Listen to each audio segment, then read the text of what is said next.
जय महाकाल बाबा की। मैं ललित और एक बार पुनः आपका स्वागत करता हूं आपका प्रिय यूट्यूब चैनल साई ललित कुमार में। और इस वीडियो में आप देखने वाले हैं एक बहुत ही प्रसिद्ध स्थल, जैसे आप देख सकते हैं ये अलौकिक नज़ारा है आपका महाकाल मंदिर का, जो अपने आप में अनूठा है और जिसकी ख्याति भारत देश में नहीं अपितु विदेश में भी फैली हुई है और जिसके बारे में आपने सुना भी होगा। तो यह है महाकालेश्वर मंदिर, जो कि मध्य प्रदेश के उज्जैन ज़िले में पड़ता है। और जहाँ तक मेरा मानना है, आप सभी ने इसके बारे में सुना होगा, इस मंदिर के बारे में। और इस समय जो यहाँ पर भीड़ है वो लगातार बढ़ती जा रही है, क्योंकि इतनी प्रसिद्धि है इस मंदिर की कि अपने देश के अलावा अन्य देशों से भी यहाँ पर श्रद्धालु आते हैं। जैसे आप देख सकते हैं भीड़ का नज़ारा क्या है। तो आपको पूरी जानकारी दूंगा इस वीडियो में, जैसे इस मंदिर का निर्माण कब हुआ, किसने कराया, क्यों हुआ, इस मंदिर का क्या महत्व है, संपूर्ण जानकारी मैं आपको इस वीडियो के माध्यम से बताऊंगा। लेकिन अभी तक आपने हमारे यूट्यूब चैनल साई ललित को सब्सक्राइब नहीं किया है तो सब्सक्राइब अवश्य कर लीजिए, ताकि आप ऐसे अनेक वीडियो को देख सकें और उनके माध्यम से अनेक जानकारियाँ प्राप्त कर सकें, जो आपकी आने वाली यात्रा है उन स्थलों को लेकर उससे आप जागरूक हो सकें। और यात्रा नहीं करते फिर भी आप घर बैठे ही उन स्थानों से रूबरू हो सकें, उन स्थानों के दर्शन कर सकें जो आपका सपना है, जहां आप जाना चाहते हैं। जैसे अभी मैं महाकाल की वीडियो लेकर आपको, महाकाल जो उज्जैन मंदिर है उसकी वीडियो है आपके सामने। कुछ लोग तो यहाँ जा रहे हैं, लेकिन कुछ लोग किसी कारण किसी परिस्थितिवश वहाँ पर नहीं जा पा रहे हैं। तो पूरी जानकारी इस वीडियो के माध्यम से आपके लेके आया हूँ। कुछ चीज़ें हैं जो आपको इसमें नहीं देखने को मिलेंगी, जैसे आपका जो महाकाल की शिवलिंग है वो आपको देखने को नहीं मिल सकती, क्योंकि वहाँ पर कैमरा अलाउ नहीं है। लेकिन बाकी सभी जानकारी हैं, आसपास का परिसर है, वो पूरी जानकारी सहित आपको दिखाऊंगा मैं। तो चलते हैं आगे तरफ, और इस वीडियो को शुरू से लास्ट अवश्य देखें, और उसका अच्छी लगती है लाइक भी करना, ताकि हमें ऐसी वीडियो बनाने के लिए प्रोत्साहित होते रहे, हम प्रोत्साहन मिलता रहे हमें। तो ये है आपका महाकालेश्वर मंदिर, जो कि मध्य प्रदेश के उज्जैन ज़िले में पड़ता है, जहाँ पर कुंभ का मेला भी लगता है, जो कि 12 वर्ष बाद लगता है। और ये उज्जैन नगरी आपके क्षिप्रा नदी के किनारे है, जो आपने पढ़ा भी होगा। तो ये आपके लिए एक धार्मिक नगरी हो सकती है उज्जैन, और आपको अवश्य जाना चाहिए वहाँ पर। और इस समय तो श्रद्धालुओं का तांता लगा हुआ है, काफ़ी भीड़ लगी हुई है। तो वीडियो में आपको बता रहे हैं, जैसे मैंने आपको बताया, यह है महाकालेश्वर मंदिर उज्जैन।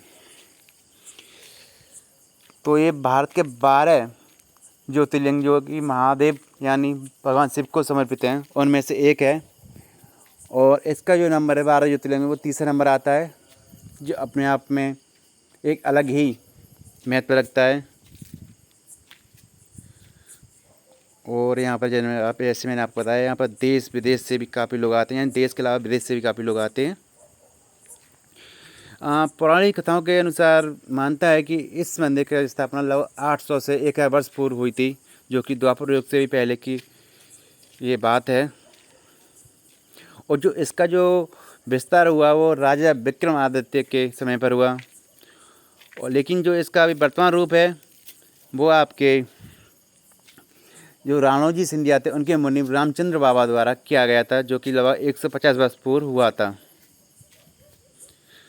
तो ये तो इसका इतिहास था, कब इसकी स्थापना हुई, लेकिन क्यों हुई इसकी स्थापना वो आपको बताते हैं। कहा जाता है जो महाकाल का रूप था, भगवान शिव ने एक दैत्य जिसका नाम दूसर था, उसको मारने के लिए, यानी उसका वध करने के लिए लिया था महाकाल का रूप। उसके वध के बाद भगवान शिव को महाकाल कहा जाने लगा, और काल के भी महाकाल, यानी कालों के काल जो नाम दिया गया महाकाल, वो दूसर नामक दैत्य के वध के बाद दिया गया, जिसका वध उन्होंने यहीं पर किया था। और उसके बाद वध करके अपने भक्तों की सुरक्षा की थी उससे। तो भक्तों ने निवेदन किया था, उसके बाद भगवान शिव यहाँ पर विराजमान हुए, और उसके बाद ही इस मंदिर की स्थापना हुई, ऐसा पौराणिक कथाओं के अनुसार माना गया है। और अनेक जानकारियाँ भी ऐसे ही सूचना देती हैं कि ये कथा है, उसके अनुसार यहाँ पर दैत्य था जो दूसरा, उसका वध किया था। उसके बाद भगवान शिव यहाँ पर विराजमान हुए, और जिसका निर्माण हुआ दिव्य इस मंदिर का, किन किन उन्होंने इस मंदिर में अपना योगदान दिया, वैसे मैंने आपको बता दिया सभी। और वर्तमान स्वरूप जो है मैंने आपको बताया राणोजी सिंधिया नामक राजा थे, उनके मुनीम थे रामचंद्र बाबा जी। उन्होंने इसका जो वर्तमान स्वरूप है वो लगभग 150 वर्ष पूर्व जिसका निर्माण कराया। तो आपको यहाँ अवश्य आना चाहिए और भगवान के उस अद्भुत रूप का दर्शन करना चाहिए। और एक आपको बता दूँ जो बहुत ही अनोखी चीज़ है वो आपकी भस्म आरती, जिसके बारे में आपने सुना होगा। भस्म आरती यानी जो भगवान का सुबह का श्रृंगार किया जाता है वो भस्म से किया जाता है। और भस्म आपको बता दूँ क्या होती है, वो प्रत्येक दिन शमशान घाट से जो मृत्यु हो जाती है उन लोगों की राख लाई जाती है। तो प्रत्येक दिन शमशान से लाई हुई राख से भस्म आरती की जाती है, जो कि महिलाओं के लिए देखना वर्जित है, क्योंकि उस समय उनका जो रूप होता है बहुत ही अद्भुत, या यह कह सकते हैं एक अलग ही रूप होता है जिसे देखने की क्षमता हर किसी में नहीं हो सकती है। तो भस्म आरती है वो आपके लिए बहुत ही इम्पोर्टेंट हो सकती है यदि आप जाते हो। हम गए लेकिन इतना समय नहीं था तो भस्म आरती में शामिल हो सकें।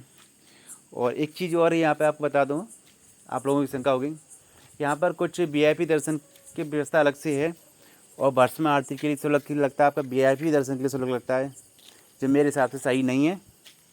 बाकी सरकार की जैसी मंशा, जैसे कोई लेट हो रहा है, कोई बुजुर्ग सीनियर सिटीजन है तो उनके लिए VIP दर्शन की अलग से व्यवस्था है।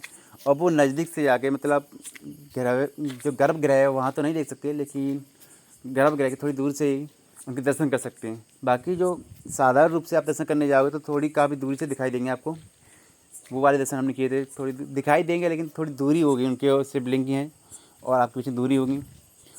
लेकिन जो VIP दर्शन वाले होंगे आपको वो थोड़ी नज़दीक से दर्शन कर सकते हैं, जिनका अलग अलग शुल्क है अपना, जो आप अपने इंटरनेट के माध्यम से देख सकते हैं किसका कितना शुल्क है। लेकिन ये गलत है, दर्शन है सबके लिए समान रूप से होना चाहिए। वो बात अलग है कि कोई असमर्थ है बिल्कुल भी इतना रुकने के लिए वहाँ पर। बाकी जो VIP वाली व्यवस्था है वो गलत है मेरे हिसाब से। तो मैंने आपको जानकारी दे दी। और ये रेलवे स्टेशन है आपका जो उज्जैन, उससे ज़्यादा दूरी पर नहीं है, आप आसानी से ऑटो के माध्यम से 10 रुपये देकर वहाँ पर जा सकते हो।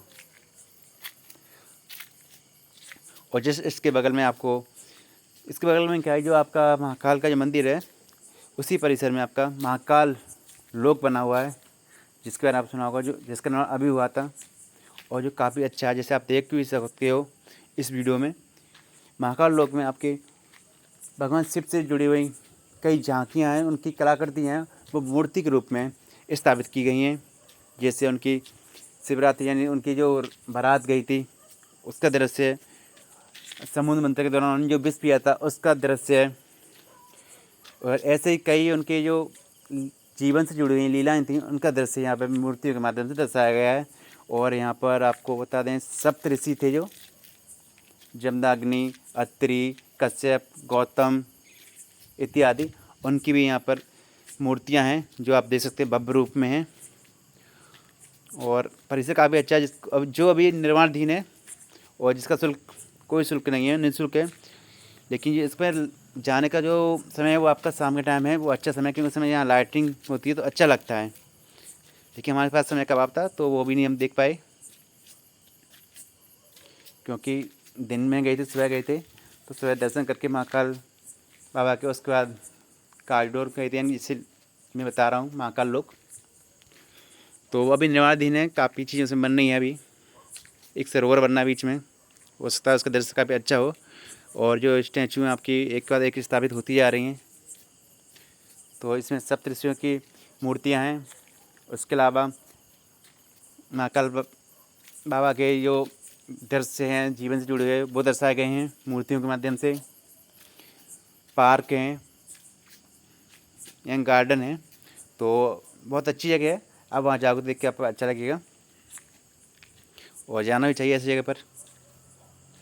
जैसे मैंने आपको तो मैं तो ऐसी जगह पर जाता रहता हूँ, जब भी मुझे मौका मिलता है जहाँ भी जाने का, चाहे ड्यूटी के दौरान या परीक्षा के दौरान, या अलग से अपना प्लान बना के जाते हैं चलने करके, तो मैं ऐसे स्थान पर जाता हूँ। क्योंकि जीवन कोई पता नहीं कब क्या हो जाए, जो जीवन है वो उसको अपने सदुपयोग तरीके से बिताएं, और इसके माध्यम से मैं आपको बता दूँ, जो आपको जो मैं जाता हूँ, जो मेरा शौक़ है, एक हॉबी बन चुकी है घूमना, उसके माध्यम से मुझे अनेक जानकारी प्राप्त होती हैं उस स्थल के बारे में, उस स्थल की संस्कृति, सभ्यता, भौगोलिक स्थिति, उसका इतिहास, उस स्थल पर यानी उस जगह पर पर्यटक स्थल, ऐतिहासिक धरोहरें इत्यादि के बारे में मुझे जानकारी प्राप्त होती है। और उनकी जानकारी मुझे नहीं है तो बाई गूगल या किसी सर्च इंजन के माध्यम से उनके बारे में पूरी जानकारी प्राप्त करता हूँ, ताकि मुझे पता चल जाए ये मंदिर किसने बनवाया, किसने किस लिए बनवाया, क्या इसका रीज़न था, वो पूरी जानकारी मैं गूगल के माध्यम से प्राप्त करता हूँ। तो यानी कह सकते हैं एक घुमक्कड़ी जो शौक़ होता है, उसके माध्यम से आपको अनेक ज्ञान प्राप्त हो सकती हैं। एक ज्ञान का भंडार आपको प्राप्त हो सकता है, क्योंकि आप उसके माध्यम से वहाँ की संस्कृति, सभ्यता, इतिहास, भूगोल, राजनीति, पर्यटक, मतलब सभी जो विषय हैं सबसे संबंधित आपको जानकारी प्राप्त हो जाएगी। और उसके साथ साथ ही आपका जो, यदि आप किसी पार्क में जा रहे हो या किसी ऐसे स्थान पे, तो आपका मनोरंजन, आपका मन सुकून शांति प्राप्त करेगा। किसी धार्मिक स्थल पे जा रहे हो तो एक आध्यात्मिक ज्ञान की प्राप्ति होगी, आपको अनुभूति होगी, मन शांत होगा। जो आपके अंदर मन विचलित चल रहा है, वो ऐसे धार्मिक स्थल पे जाके आपका मन एकदम शांत हो जाएगा, काफ़ी अच्छा लगेगा।